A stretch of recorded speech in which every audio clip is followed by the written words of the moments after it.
Hello friends, welcome back to my channel earth mom Dehradun. और मैं हूं ज्योति। वेलकम करती हूं आप सभी का अपने चैनल में। आइए आज की वीडियो स्टार्ट करते हैं। दोस्तों, जिस तरीके की वाईटी में अभी परिस्थितियां चल रही है ना, उन परिस्थितियों में ना मेरे दिमाग में एक भजन आया है। ये एक चेतावनी भजन के नाम से बहुत ही ज़्यादा फेमस है। तो मैं चाहती हूँ कि इसकी 2-3 लाइनें मैं आपके आगे ये वीडियो शुरू करने से पहले बोलूँ। तो मुझे जुकाम भी लगी है, तो एक्सक्यूज़ करना अगर मेरी आवाज़ में थोड़ा अप डाउन हो जाए। मैं कोई प्रोफेशनल सिंगर नहीं हूँ। तो आइए वो 4 लाइनें मैं आप सबको सुनाती हूँ। भला किसी का कर न सको तो बुरा किसी का मत करना। पुष्प नहीं बन सकते तो तुम कांटे बनकर मत रहना। बन न सको भगवान अगर तुम कम से कम इंसान बनो। नहीं कभी शैतान बनो तुम, नहीं कभी हैवान बनो। भजन को चेतावनी भजन इसीलिए कहा जाता है क्योंकि कर्मों का फल हमें इस ही जन्म में भुगतना पड़ता है। हम जो भी कर्म करते हैं, चाहे वो अच्छे कर्म हो चाहे वो बुरे कर्म हो, उसका फल हमें यहीं पे भुगतना पड़ता है। तो कभी भी अपनी जिंदगी में किसी का बुरा करने से पहले, किसी के लिए गलत विचार लाने से पहले, किसी का नुकसान करने से पहले ये सोच लो कि तुम्हें भी उस नुकसान की भरपाई करनी पड़ेगी। ये था थोड़ा सा उपदेश। आई होप कि आप लोग इस उपदेश से मेरे बोर ना हुए हो। लेकिन क्या करूं, आजकल जिस तरीके की परिस्थितियां और माहौल चल रहा है, मुझे लग रहा है कि ये सब लाइनें बोलनी बहुत जरूरी है, ताकि जिनकी बुद्धियां, जिनकी भ्रष्ट हो चुकी है, जिनकी बुद्धियां घूम चुकी है, शायद कहीं ना कहीं उनकी बुद्धियां जो है वो ठिकाने पे आने का एक छोटा सा हमारा गांधीगिरी वाला प्रयास है। तो फ्रेंड्स, आते हैं अब मुद्दे पे। बहुत सारे लोगों के मेरे पास मेरी प्रीवियस वीडियो पे एक कमेंट्स आए थे कि मैम क्या आप आगे जो है मलिक फैमिली के लिए वीडियोस नहीं बनाएंगी, मैम आपकी टोन थोड़ा चेंज लग रही। तो माय डियर फ्रेंड्स, ऐसा कुछ नहीं है कि मैं इस टॉपिक पे वीडियो नहीं बनाऊंगी। इट्स जस्ट कि जो टॉपिक मैं कवर करूंगी वो टॉपिक अब ऑलरेडी जो है वो सोशल मीडिया पे ये लोग खुद ही आके सब कुछ बता रहे हैं, तो हमें अब आके बताने की जरूरत नहीं है। एक रिएक्शन वाले तब चीजों का रिएक्शन दे सकते हैं जब चीजें कुछ हिडन होती है और हम उन चीजों का खुलासा करते हैं।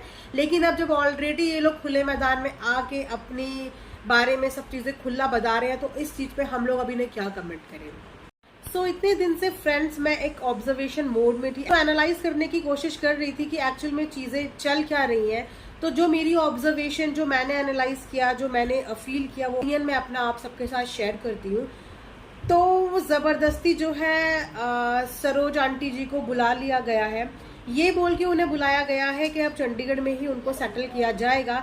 लेकिन मुझे नहीं लगता कि एज सच इन लोगों का कोई भी प्रोग्राम है उनको चंडीगढ़ में सेटल करने का। और ना ही जो है आंटी इस चीज के लिए अग्री है, क्योंकि जो लास्ट वीडियो थी उसमें जो है मिस्टर मलिक बार बार उनको फोर्स करते हुए पूछ रहे थे कि आप वहाँ पे क्या करोगे, यहाँ पे आओ। तो वो इस चीज को टाल मटोला करके कह रही थी कि बच्चों के एग्जाम्स हैं, ये है वो है। तो फ्रेंड्स, कुछ चीजें छुपाए छुपती नहीं है, आज नहीं तो कल चीजें सामने आती ही हैं। तो जो रियलिटी थी सरोज आंटी की वहाँ पे आने की, वो भी आप सबको जो है समझ में आ गई कि ये एक प्री प्लान्ड एक्टिविटी थी। क्योंकि अब सुन्नी मुन्नी दीदी तो कांटेक्ट में है नहीं कि वो आके हेल्प कर देती, तो जाहिर सी बात है उनके बाद एकमात्र ऑप्शन बचता है सरोज आंटी का। तो क्योंकि घायल का जो है ऑपरेट कराना था, और उस ऑपरेट के लिए इन्हें कोई ना कोई तो बेबी सीटर चाहिए थी, जो कि बच्चों को संभाल सके, जो कि पेशेंट को संभाल सके। तो उसके लिए ही जो है ये एक प्लान किया गया था कि ऐसा बोला जाएगा कि हम इनको चंडीगढ़ शिफ्ट कर रहे हैं, ताकि इस बारे में और बात हो और चर्चा हो। और चर्चाएं तो मलिक फैमिली को बहुत ज़्यादा पसंद है, इनकी चर्चा होती रहे तो इन्हें मज़ा आता है बिग बॉस में जो जाना है। और बिग बॉस में हमेशा चर्चित इंसान ही जाता है। खैर, बिग बॉस की भी बात करेंगे कि बिग बॉस का सपना भी इनका जो है वो बिल्कुल टूट गया है। एक लास्ट उम्मीद इनको वाइल्ड कार्ड की थी, और वाइल्ड कार्ड में भी जो है वो आशिका भाटिया को और एल्विश यादव को बुला लिया गया है। तो इस वक्त भी मैंने तो आप लोगों को पहले ही कहा था कि चाहे कुछ भी कर लो, पॉसिबल ही नहीं है कि इनको बुला लिया जाए। इन्हें लग रहा था कि इस बार जैसे यूट्यूबर्स के नंबर लग रहे हैं ओटीटी में, तो शायद मेरा नेक्स्ट नंबर हो। तो वो नंबर तो खैर इनका कट हो गया। तो मुद्दा अभी फिलहाल ये नहीं है, बात हम ये कर रहे थे कि हाँ जी, तो एक अच्छी खासी बेबी सिटर इनको जो है, जिनको इन्हें सैलरी भी नहीं देनी पड़ेगी, लेकिन सैलरी ऐसे नहीं देते हैं किसी के पैसे, ये चैनल खुला के देते हैं और चैनल के थ्रू ये पेमेंट करते हैं किसी की भी। तो अगर आपको कभी भी अपने पैसे इनसे वापस लेने हो या आप इनको कोई उधार दे रहे हो तो बदले में अपने पैसे वापसी की उम्मीद बिल्कुल ना रखें।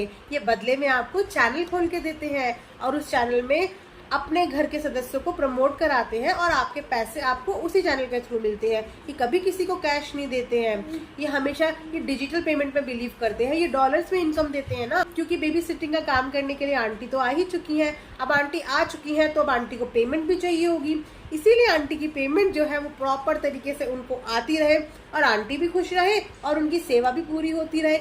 इसीलिए जो है कालू भैया को फुल फ्लेज में व्लॉग बनाने अलाउ किया हुआ है कि कालू भैया कृतिका को जितना ज्यादा से ज्यादा ले सके वो ले सकते हैं।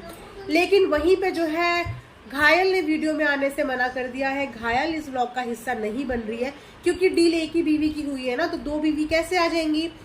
जितना पेमेंट मिलेगा उतने पेमेंट का ही तो फुटेज देंगे ना, उतने ही तो व्यूज देंगे। अब दोनों बीवी आ जाएंगी तो व्यूज डबल हो जाएगा, तो क्या हो जाएगा, मिस्टर मलिक को नुकसान हो जाएगा। तो मिस्टर मलिक सिर्फ उतनी ही पेमेंट देते हैं जितनी पेमेंट एक बंदे की होती है।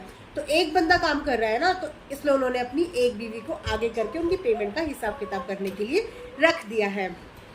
लेन देन के मामले में मिस्टर मलिक बहुत खर्रे हैं। बहुत से लोग ये भी कह रहे हैं कि जो ये रसोली का ऑपरेशन है इसकी क्या कहानी है, इसकी क्या सच्चाई है, क्या प्रेगनेंसी मतलब जिसके रसोली होती है क्या वो कंसीव कर सकता है, वो बेबी डिलीवर कर सकता है।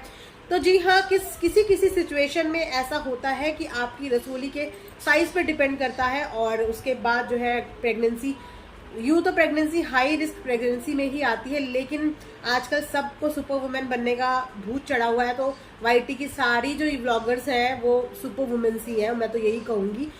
तो जैसे तैसे सुपर वुमेन ने अपना ऑपरेट करा लिया, बेबी डिलीवर कर लिया, लेकिन उसके बाद इतनी जल्दी मतलब 1-1.5 महीने के गैप में एक और ऑपरेट कराना, आई डोंट नो, डॉक्टर ज़्यादा अच्छे से जानते होंगे, लेकिन इन लोगों के डॉक्टर्स भी कौन है क्या है समझ में नहीं आता। ब्लड, उसके बाद इन्होंने एक पूरी वीडियो जो है इस चीज़ से बना दी कि होमोग्लोबिन की कमी हो गई है, यानी कि खून की कमी हो गई। तो यार ये तो बहुत ऑब्वियस सी बात है कि जिस लेडी का ऑपरेट अभी थोड़े टाइम पहले हुआ है और ऑलरेडी उनके ड्यूरिंग द प्रेगनेंसी भी उनको जो है होमोग्लोबिन की कमी थी, आयरन की कमी थी, देन उसके बाद भी इतनी जल्दी से ऑपरेट करवाना, तो मुझे समझ में नहीं आया कि ऐसा क्या था। क्या इन लोगों के व्यूज़ कम हो रहे थे जो इन्हें और व्यूज़ देने के लिए झटपट से जो है ये हॉस्पिटल वाला माहौल फिर से तैयार करना पड़ा। क्योंकि जब लास्ट टाइम हॉस्पिटल वाला माहौल तैयार किया था तो ट्रेंडिंग में वीडियोज़ आ गई थी, तो इन्होंने शायद यही एक एक्सपेक्ट किया होगा कि दिस टाइम भी अगर हम हॉस्पिटल से रिलेटेड कोई व्लॉग बनाएंगे तो हमारे व्यूज़ क्या पता डबल हो जाए,